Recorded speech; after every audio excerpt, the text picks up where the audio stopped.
वालेकुम अस्सलाम सर। चलिए स्टार्ट करते हैं।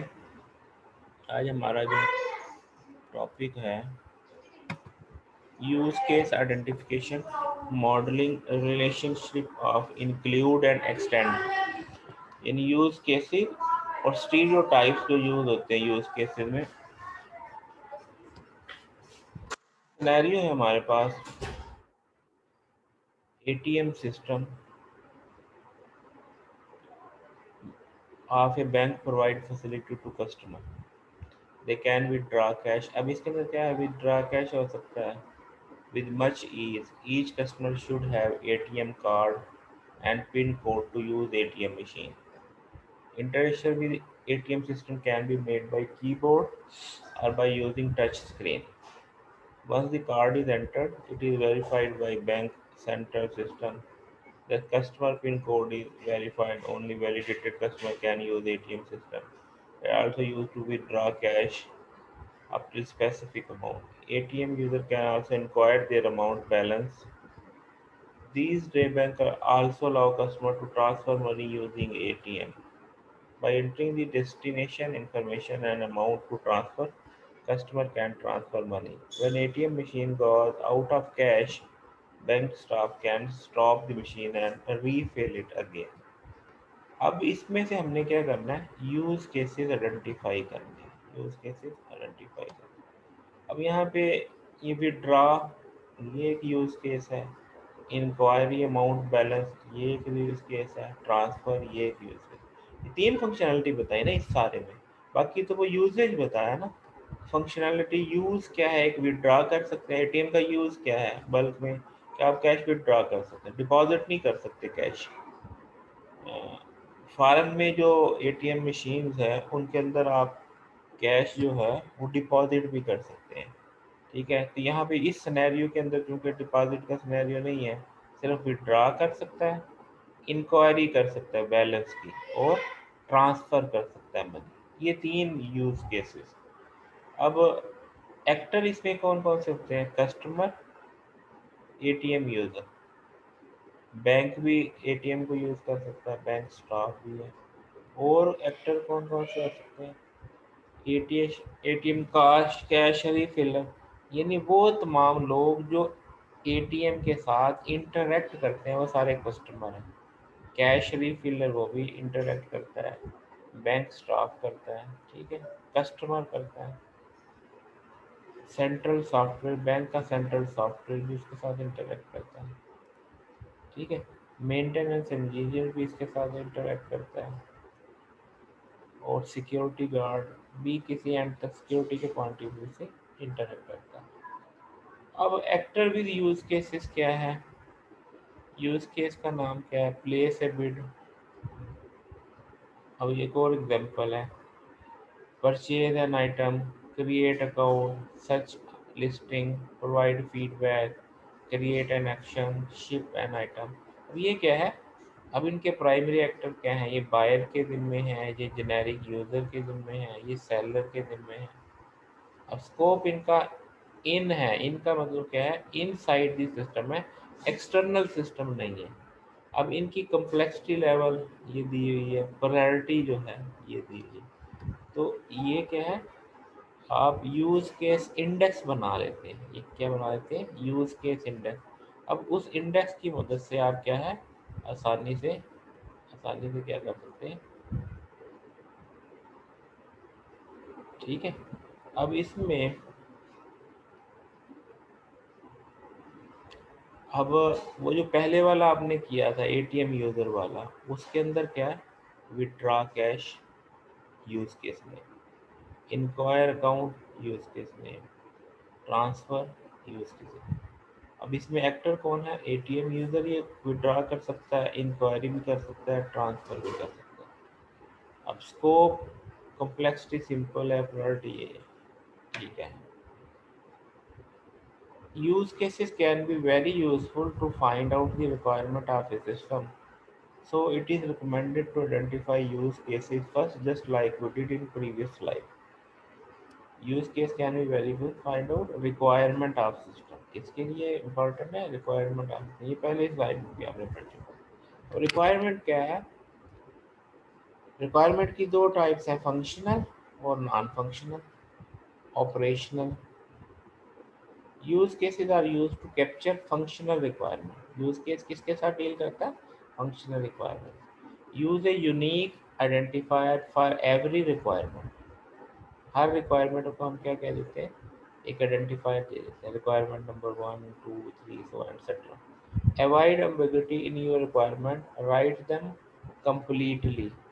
Completely and ambiguity is equal to with no confusion about anything regarding that requirement। ambiguity का क्या मतलब? ambiguous requirement, bad requirement, system will make transactions quickly। अब ये quickly क्या है?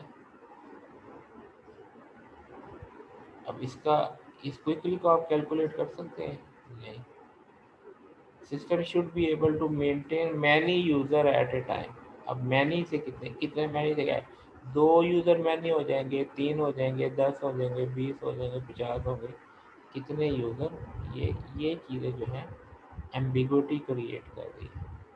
इससे जो है requirement one, user will withdraw cash by entering it's ATM card in the ATM machine.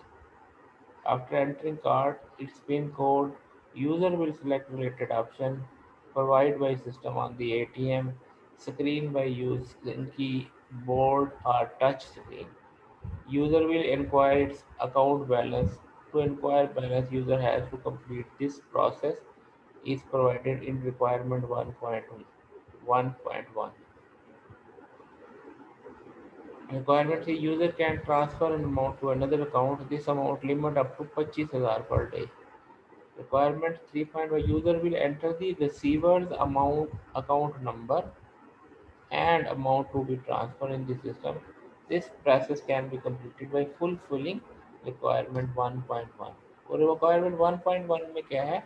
वो जो यूज़र का लॉगिन करना है, कैन पिन कार्ड एंटर किया, पिन कोड एंटर किया, फिर ऑप्शन सेलेक्ट की, किसके ज़रिए? टच स्क्रीन के ज़रिए या कीबोर्ड के ज़रिए। ये काम तो सब में होगा, चाहे वो इंक्वायरी बैलेंस के लिए करता है, चाहे वो ट्रांजैक्शन के लिए करता है, ट्रांसफ़र के लिए करता है। इन सब सिनेरियो में रिक्वायरमेंट 1.1 यूज़ हो रही है। ठीक है जी। अब उसका यूज़ केस क्या बना दिया? अब कस्टमर है, एटीएम टेक्नीशियन है, बैंक है, कैश सेलर है। अब ये जो कस्टमर है क्या कर सकता है? बैलेंस को चेक कर सकता है, यस ये कर सकता है।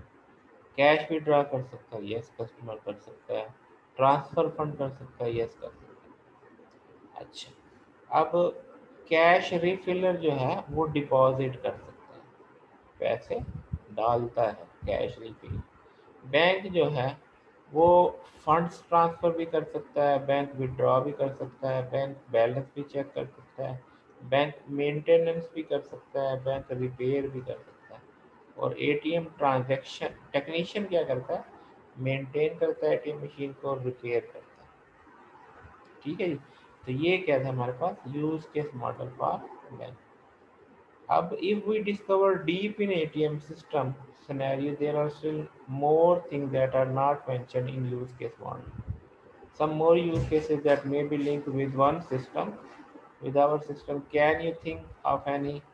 Verification of ATM card, verification of PIN code, ये क्या है? Authentication। Let's adjust in our use case model। अब authentication को उसने एक नाम दे दिया। अब abstract use cases में चेक बैलेंस है, डिपॉजिट है, विड्रॉ है, ट्रांसफ़र है। अब इन सारों के अंदर क्या चाहिए?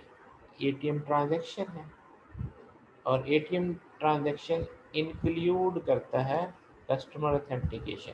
क्या मतलब? कि ये सारे काम जो है कौन करेगा? इसको करने के लिए बैंक जो है वो कस्टमर की ऑथेंटिकेशन को चेक करता है, कस्टमर की ऑथेंटिकेशन को चेक करता है। तो ये चीज़ क्या हो गई?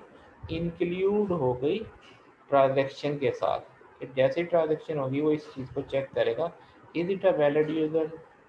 अब उसकी वैलिडिटी ट्रांसफ़र जैसे फंड कर रहा है, पहले तो वैलिडिटी है कि इज ए ऑथेंटिकेटेड यूज़र।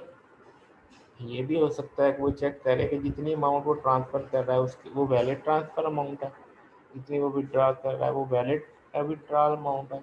ये क्या है? तो ये अच्छा, इस तरीके से condition customer request help extension point menu. अब एटीएम हेल्प क्या है? Menu waiting for input. तो ये चीज़ क्या है? अब जो जो बंदा भी एटीएम को यूज़ करता है, जो बंदा भी एटीएम को यूज़ करता है उसको हेल्प का मेन्यू भी मिल जाता है। ये चीज़ क्या हो जाती है? Due to its valid user, due to transaction के जो काम जो ट्रांजैक्शन करता है उसको ये चीज़ एटीएम हेल्प खुद ब खुद मिल जाती है। ये क्या है? एक्सटेंड हो जाती है। क्या हो जाती है? एक्सटेंड। एक चीज़ है इंक्लूड, एक चीज़ है एक्सटेंड। तो ये चीज़ इसको खुद ब खुद मिल जाती है। अब इसको ज़रा देखिए कि क्या एक्सटेंड क्या होती है, इंक्लूड क्या होती है। Identify use case relationship type stereo type. इनको क्या कहते हैं? Stereo type. स्टीरियो टाइप क्यों कहा जाता है? इन ब्रैकेट्स की वजह से, इन ब्रैकेट्स की वजह से इनको क्या कहते हैं? Stereo types. ठीक है जी। तो extend dependency. An extend dependency is generalization relationship where an extending use case continue the behavior of base use case. क्या करता है? बेस यूज केस के बिहेवियर को कंटिन्यू करता है। क्या मतलब? अब इसको देखिएगा। अब यहाँ पे हम कर रहे थे एक्सटेंड कि क्या मतलब कि अगर एक मसला इसकी एक मिसाल तो यहाँ पे ये है कि एटीएम अगर ट्रांजैक्शन है तो खुद ब खुद उसको एटीएम हेल्प मिल जाएगी। तो क्या मतलब है? ये चीज़ इसको खुद ब खुद मिल जाएगी एक्सटेंड कर। अच्छा, अगर एक और मैं यूज़ केस बनाऊँ कि अगर कोई कार का ड्राइव कर सकता है, इसका मतलब वो एम्बुलेंस भी ड्राइव कर सकता है। तो वो जो एम्बुलेंस का यूज़ केस है वो खुद ब खुद एक्सटेंड हो जाएगा कार ड्राइव क्लास में। ठीक है। तो इस तरीके से यानी कुछ चीज़ें हैं जो खुद ब खुद कंटिन्यूटी को शो करती हैं बेस क्लास की, किस तरह वो ऐड होती हैं एक्सटेंड के कीवर्ड की वजह से। The extending use case accomplish this by conceptually inserting additionally action sequence into base use case sequence. When to use extend? A good rule of thumb is you should introduce an extending use case whenever you have an alternate course of base course use case. यहाँ पे आपके पास alternate हो base case का तो वहाँ पे आप क्या कर लेते हैं? extend का कीवर्ड यूज कर लेते हैं। दूसरा है include dependency. It is a generalization. वो क्या था? It is a generalization relationship denoting the inclusion of the behavior described by another use case. The best way to this kind of include dependence that it is invocation of use case by another one. Example, take admission है तो UC need to extend UC conduct medical exam. अब अगर किसी ने admission लेना है तो ये चीज़ इंक्लूड क्या हो जाएगा कि उसका मेडिकल एग्ज़ाम भी कंडक्ट होगा, उसकी डिग्री भी वेरीफाई होंगी। तो ये एग्जांपल क्या है? यूसी वाली एग्जांपल जो है इंक्लूड के लिए। अब जैसे यहाँ पे एग्जांपल है कि अगर ये चीज़ें देखें, कस्टमर अथेंटिकेशन हुई तो क्या हुआ कि यानी अगर वो डिपॉजिट करता है फंड तो कस्टमर अथेंटिकेशन हो जाती है। अगर विड्रा करता है कैश तो कस्टमर अथेंटिकेशन खुद ब खुद उसकी हो जाती है। ये चीज़ क्या आ गई इंक्लूड में। अब अगर चेकआउट करता है, चेकआउट ये एक सिनेरियो है। अब आइटम को स्कैन करेगा, टोटल टैक्स कैलकुलेट करेगा और पेमेंट करेगा। तो ये चीज़ें क्या हैं? खुद ब खुद चेकआउट से इंक्लूड हो जाती है। चेकआउट से आप किसी डिपार्टमेंटल स्टोर में जाते हैं तो ये सारी चीज़ें क्या हो जाएंगी? पेमेंट, ये सारी चीज़ें इंक्लूड हो जाएंगी ऑन चेकआउट। इसी तरीके से एक्सटेंड है, आप ऑनलाइन बैंकिंग करते हैं सूरत में। एक्सटेंड में क्या? Extend use case is meaningful on its own. It is independent of extending use case, typically define optional behavior that is not necessarily meaningful by itself। अब रजिस्ट्रेशन है, get help on registration. तो registration पे help जो मिलना है वो खुद ब खुद क्या है? शामिल हो जाती है, एक्सटेंड हो जाती है। Extension point. An extension point is the feature of use case which identify A point in the behavior of the use case where that behavior can be extended by some other extending use case as specified by extend relationship। ये यहाँ पे इस तरीके से registration आप करते हैं तो रजिस्ट्रेशन की जो हेल्प है वो खुद ब खुद एक्सटेंड हो जाती है इस यूज केस के अंदर।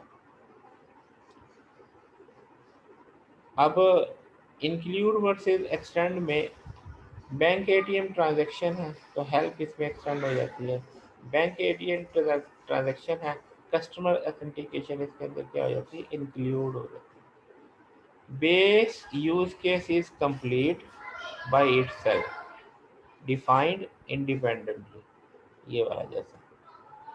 Extending use case is optional, supplementary,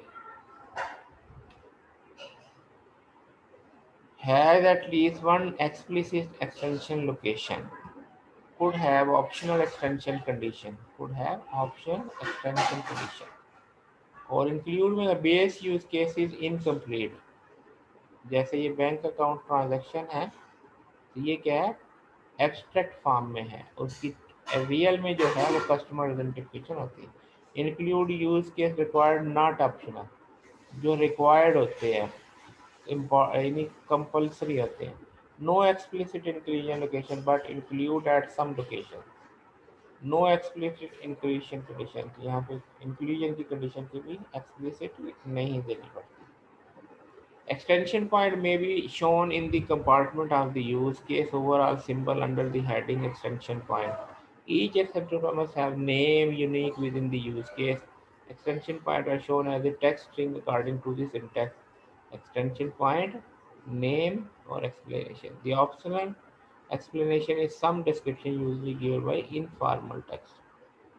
जैसे यहाँ पे एक्सटेंशन पॉइंट क्या है, ये condition user click help link, extension point is registration help। Registration use case is conditionally extended by get help on registration use case in extension point registration help। तो यानी उस वहाँ पे लिंक बना होता है ना हेल्प का, आप हेल्प को क्लिक करते हैं तो वो एक्सटेंशन पॉइंट हो गया जिसकी वजह से वो यूज केस इंक्लूड हो गया रजिस्ट्रेशन में। मसलन एटीएम आप यूज़ कर रहे हैं या आप कोई सॉफ्टवेयर यूज़ कर रहे हैं, उसके अंदर आप रजिस्ट्रेशन करवा रहे हैं और रजिस्ट्रेशन करवाते हुए आपको किसी चीज़ की हेल्प की जरूरत पड़ जाए तो वो चीज़ क्या हो जाएगी, एक्सटेंड हो जाएगी आपके उसके अंदर। तो वो जो बटन है जिससे आप क्लिक करते हैं हेल्प का button, that is extension point for that event. Hospital reception के एक टास्क है, hospital management system, a large system including several subsystems of module providing variety of function। अब hospital reception subsystem module support some of the many job duties of hospital receptionist। Receptionist should schedule patient appointment, admission to the hospital, collect information from patient upon patient arrival by phone. For the patient, they will stay in the hospital. For the patient, they will stay in hospital. In patients should have a bed allotted in the ward. Reception might also receive patient payment, record them in the database, provide receipt, file instructions, claim and medical reports. अब इसमें क्या है, अब task क्या है, identify use case, identify actor, make use case index, make use case model. क्या है इस सारे इसमें करने के लिए सबसे पहले ये, यानी जब भी आपने किसी सिनेरियो के अगेंस्ट आपने यूज केस मॉडल बनाना है तो उसके लिए क्या स्टेप्स आपको करने पड़ेंगे। सबसे पहले आप यूज केस आइडेंटिफाई करेंगे, फिर आप एक्टर आइडेंटिफाई करेंगे, फिर आप यूज केस इंडेक्स बनाएंगे, फिर आप यूज केस मॉडल बनाएंगे। State the necessary assumption if that you have made. अच्छा, यहाँ तक कोई क्वेश्चन हो तो पूछ लें, कोई बात समझ ना आई हो पिछली स्लाइड में जी।